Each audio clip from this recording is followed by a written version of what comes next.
I'm JR. And I'm Stacey. And this is Sparrow's Under Review.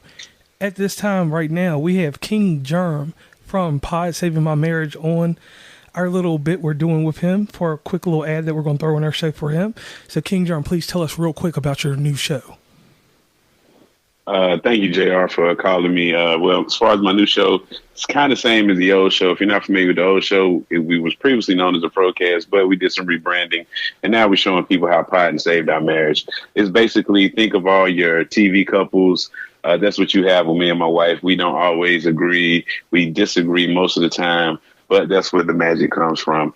You can catch us every Friday on all DSPs.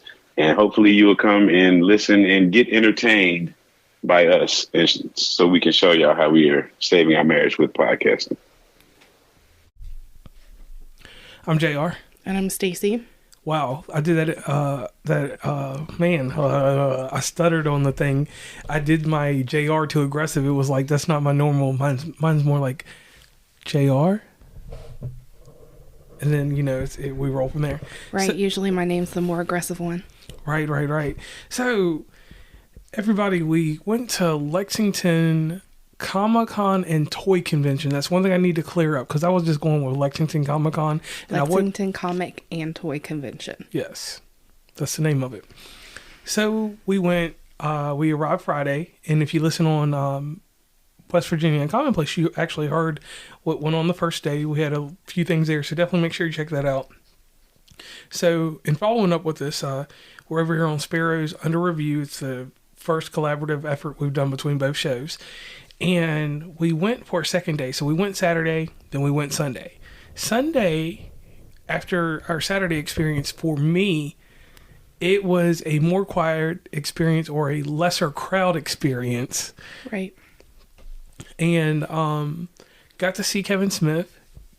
For a second, his head popped out, and then it went back around the corner. They really had him guarded. They did. For some reason. I don't know why, but I guess they didn't want no photos of him. Right. And then I seen Jason Lee, a.k.a. My Name is Earl. And for any of you Mallrats fans, Clerks, or any of those other movies that tail into that trio or quadruple group of people that deal with Kevin Smith, you know him from Dogma. You know, a bunch of the crowd that was there had something to do with Kevin Smith in some sorts. And we've seen other people. We've seen Mark Henry again. Mark Henry is not larger than life. He's a nice sized guy. I would like to take our credit real quick and say this, that I wonder at what time, probably in 1996 or whenever, he was the world's strongest man. He was an Olympian. Because he was massive when I was little. Like, when I was little, his shoulders were as long as this table, or probably longer. But you got to think, you were also a lot smaller when you were little. Right. So maybe it just, he still would body slam me today. He would get a perfect gorilla press and drop me on my head. Right. Not taken away from his strength or anything, but I expected him to be bigger. Right.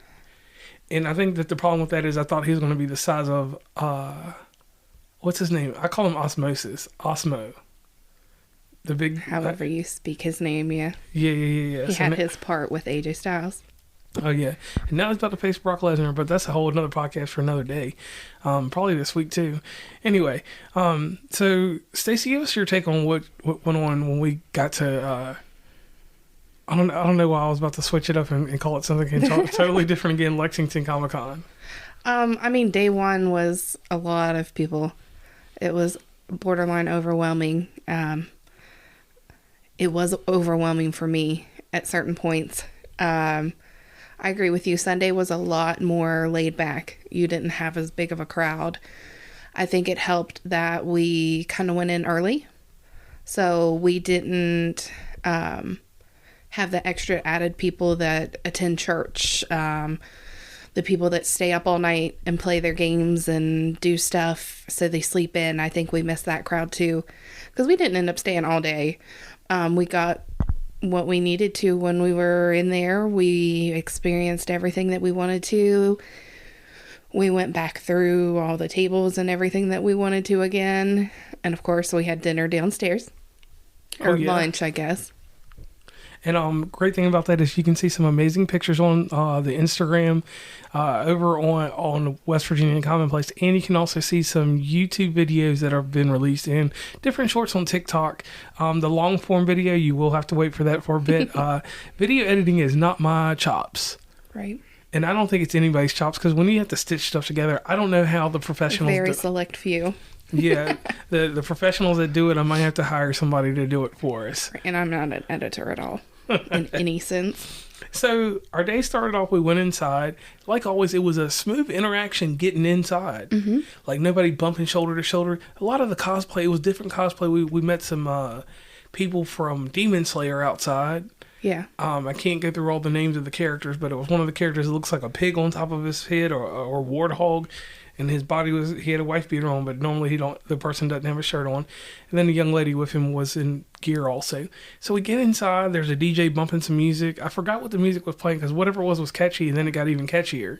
They were playing R. Kelly when we first walked in. Uh-oh, they were? And you're like, I can't believe they're playing this. Oh, yeah, my bad, I forgot. My memories jogged on certain But then the things. next song was some type of line dance type. Yeah, some Cotton Eye Joe type stuff. No, it was...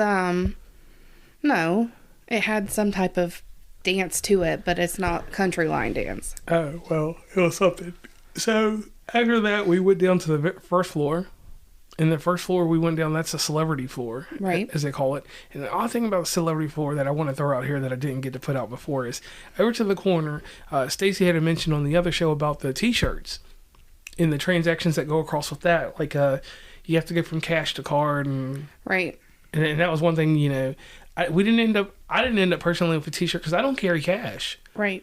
Because I'm so hooked to everybody having to require a card. Yeah, card for this, and then even when we're paying to park now, in rural areas, I know I better have some money. Right. Better have some quarters or whatever, But in a city, because that's a metropolis, I'm thinking card, everything. So T-shirts down the drain. So right. Now they did have an ATM, but I don't even know what the ATM fee is, because you would have to pay the ATM fee and then whatever the unauthorized ATM fee with your bank is. Yeah, so we didn't even explore that avenue. Yeah, so with that one, definitely, hopefully they'll get cards, because everybody has a Square reader. Heck, I carry a Square reader for what we do. Now, celebrity thing is just, it takes care of itself. You know what celebrities are. Y'all know what that fanfare is like, so I'm not going to describe that, because... Right. I do have one question for anybody that listens that has been to a Comic-Con.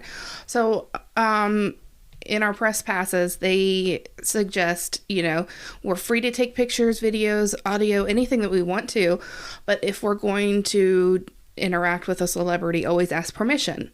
So I noticed on the whole right-hand side and the front, it gave the celebrity's name, their row number, and all of that stuff. But when we got to the other side, it said no photos.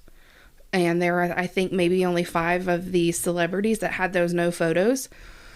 So if y'all have been to the Lexington Comic and Toy Convention, if you could get with us and explain how that works. Like, do we have to pay for those celebrity encounters? Is it cash? Is it card? Or do they do that stuff just because they're nice and only the ones over to the side that said no photos charge? I think that's stuff that really confused me. And one thing I noted that an affiliate podcast to us, Inspired Chats, I watched what they did in theirs, and they approached cosplay people that were famous, but they didn't approach celebrities. Right. And I was wondering that, and then I looked over a few other podcasts that were at the other 7 Comic-Cons that were going on last weekend, and I noticed that people had pictures, but you didn't see video, because some of them got those high-tech wireless microphones and all that extra stuff. I was like, oh, bells and whistles. And I noticed none of them got close to celebrities, but we have to classify celebrities as whoever, but when I say comic book writers and creators and illustrators, those people were very open and free to do that kind of stuff with. So it's one thing. But they also had those kind of segregated too. You had your group upstairs, and then you had a few that were downstairs classified as your celebrities. So no doubt on that. We'll definitely have to check into that. I know when we go to the next Comic-Con, which will be soon, Right. whatever it be. If we do Huntington, we will definitely do Huntington again. Well, because see, the one in Huntington was pretty straightforward. It said, if you want an autograph, this is how much you pay. If you want a picture, this is how much you pay. If you want them both, then you do it. But this one, it was it made me think everything was separate, because you had the opportunity to pre-purchase your autographs and your photos. Which, if they're charging for it, that's fine. I want to make sure I completely understand everything before we do the next adventure.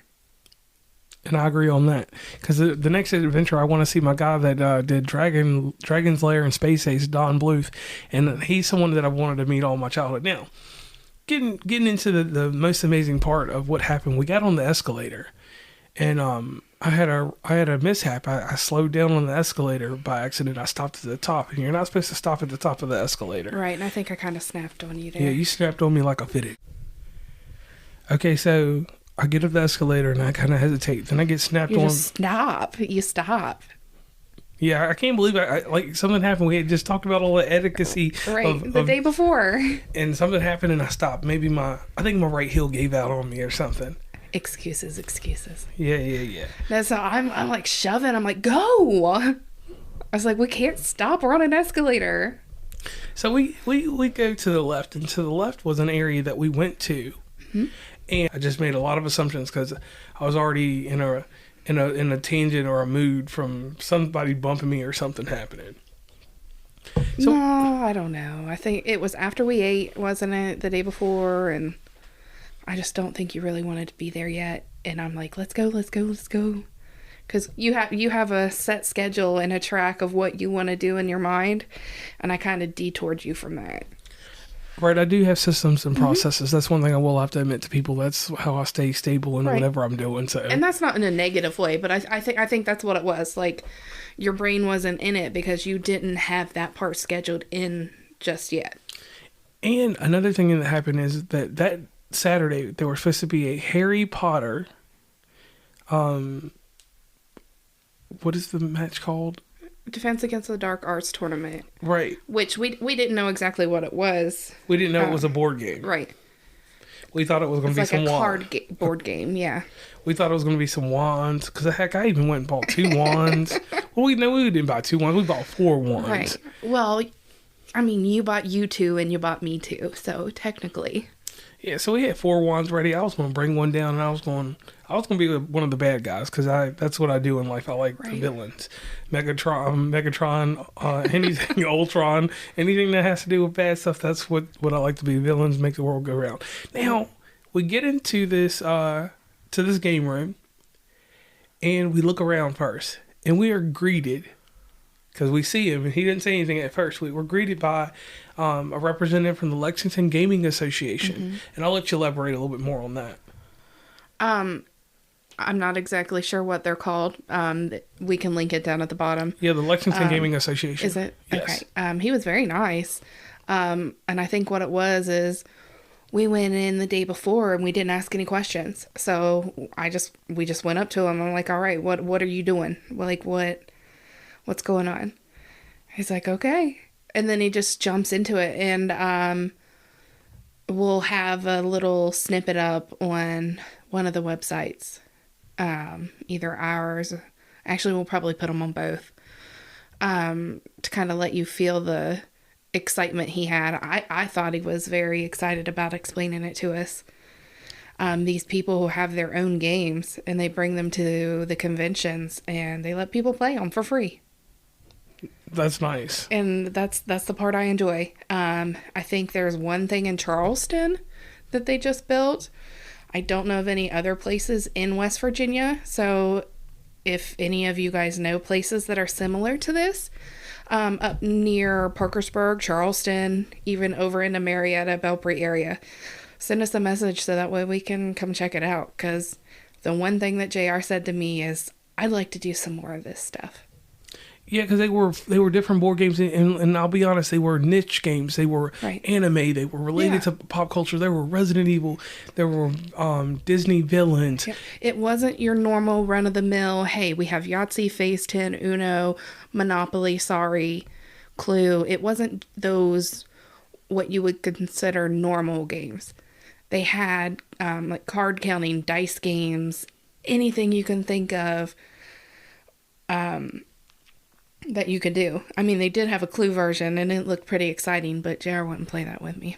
Now, the thing that amazed me was this guy had a working knowledge of time for, like, the time duration that it takes to play play these games, not video games, play these board games. So I looked over in the corner, and I seen, to my amazement, the Oregon Trail game. I'm going to go buy that at some point. I know it's at Target. They have it at Target, Yeah, they got it at Target. That's the only place I've ever seen it. And as you and him were talking, I'm going through looking at different games. I've seen Gargoyles from Disney. Woo, yeah. Resident Evil caught my eye. Cowboy Bebop is what you showed me. Mm-hmm. And then he showed us the quickest game to play, which was My Hero Academia, which was a dice-based game. Right. And a card-based game at the same time. Yeah. And because my request to him, well, he asked, you guys want to play a game? I'm like, yeah, I'd love to. I said, what is your favorite game? And he kind of showed me, but it was a long game. I was like, well, we want to play something that's not going to last forever like Monopoly does, but it doesn't have to be as quick as Go Fish.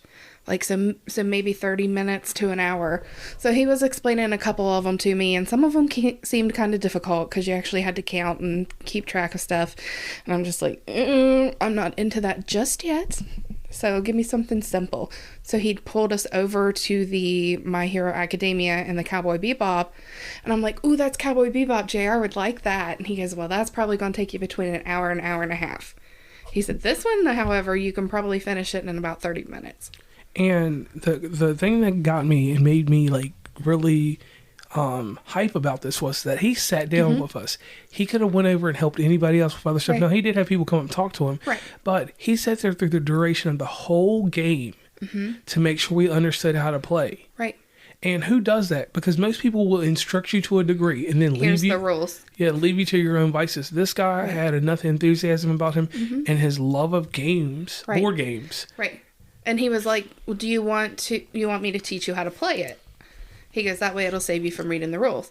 I said, well, I mean, I do like to read the rules, but if you have time, I said, we'd love for you to teach us how to play. And it was a good experience. He was a very helpful individual, and he made it feel like it was, what's the word I want to use? It wasn't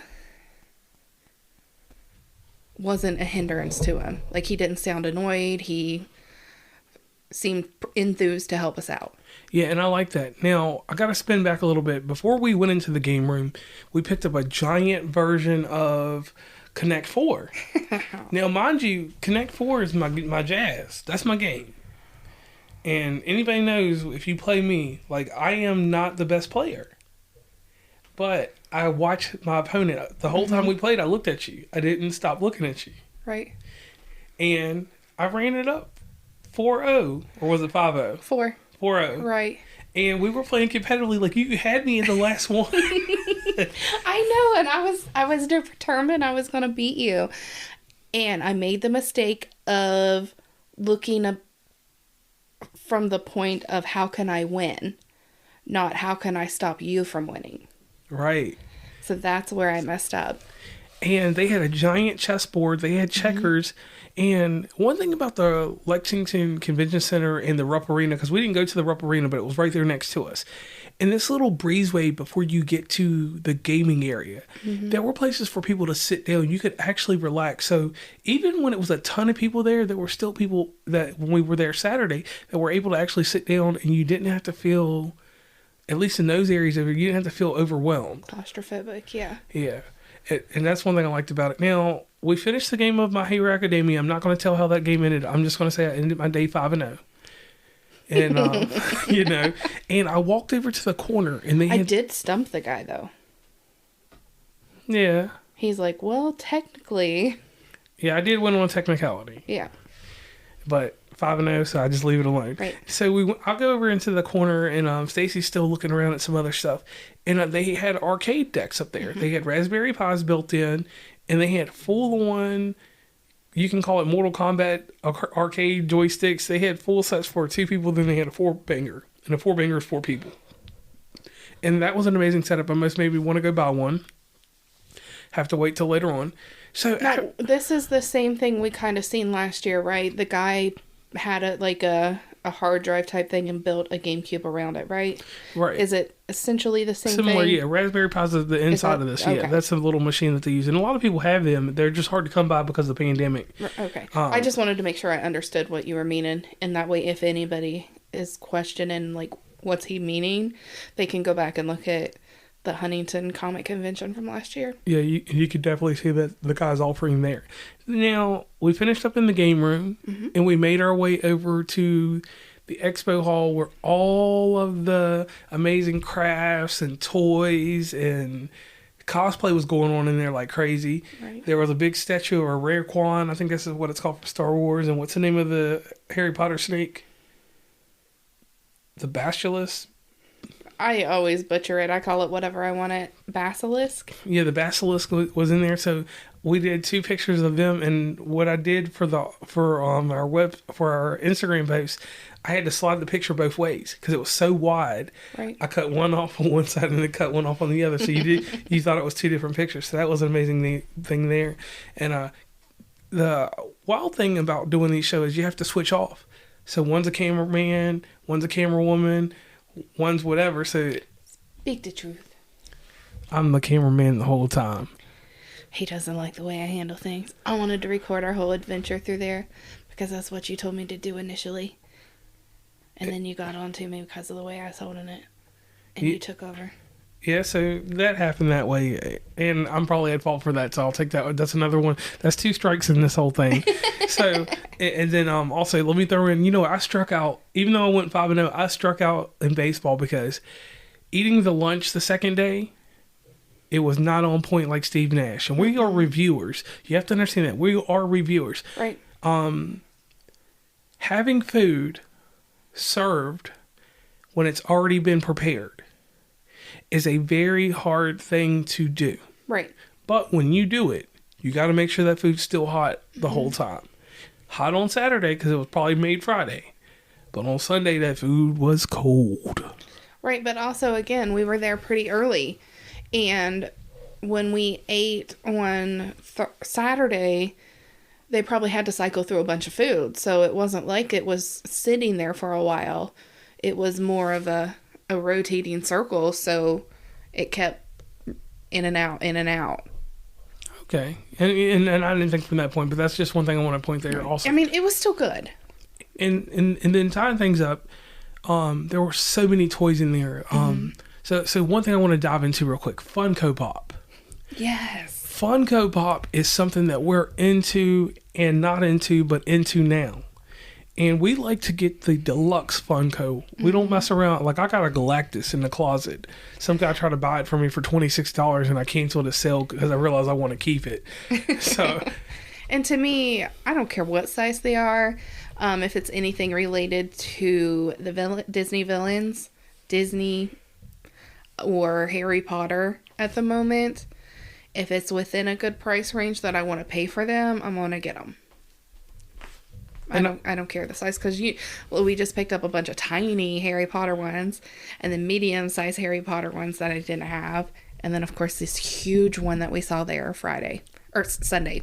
Yeah, so we learned a lot about the Funko, and I can understand why people collect them, and I appreciate them, and I know why you don't take them out the box now. Because my big Galactus, I want to go buy, because every time I collect stuff, I buy 2 of each thing so I can open them.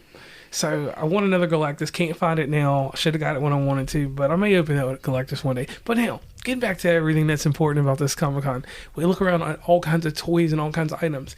I had to do a double take when we went in, because we went in there 8 times altogether, over Saturday to Sunday. He could be off a few. Give or take. I may have went in extra. But when we went back on that back wall, we did the exterior area. And we got to see more of the items. Funko was every freaking place I looked. Right. And so what drew my eyes into the first place? Obviously, it was the first one we came to, but it had a whole side of Harry Potter characters.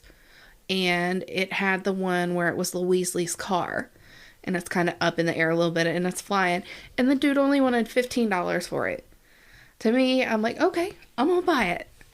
And then we walked to the next one, same car, $35. And then we walked to the next one, same car. I think they ended up having it for like $40. So that, I'm not saying one place is better over the other, but when you go to places like this, make sure you shop around. Yes. And a big shout out to, because I have a little spot for Ashland Time Warp. They had a game. Everybody knows that I collect the Activision Spider-Man games. And I got cut a swell deal on it. So definitely check those guys out over there, because I got Shattered Dimensions as we speak now. I haven't even played it yet.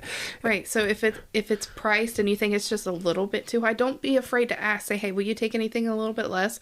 Because a lot of times they're able to do that because of the way that they traded. Yeah, they might have paid $40 for this game, but they paid for it in $40 worth of product. So they're able to afford to adjust that game just a little bit to help you out.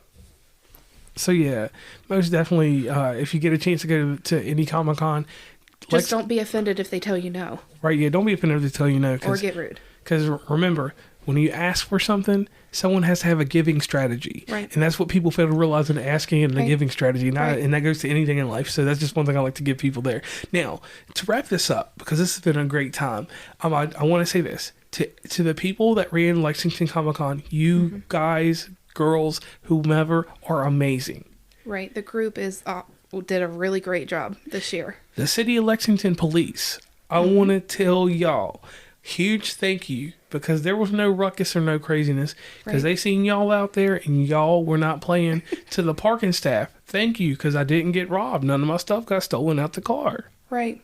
And you know, you have different situations for everything, and it could have been because all of these groups were so great, but it also could have been due to the fact that the participators were that great this year.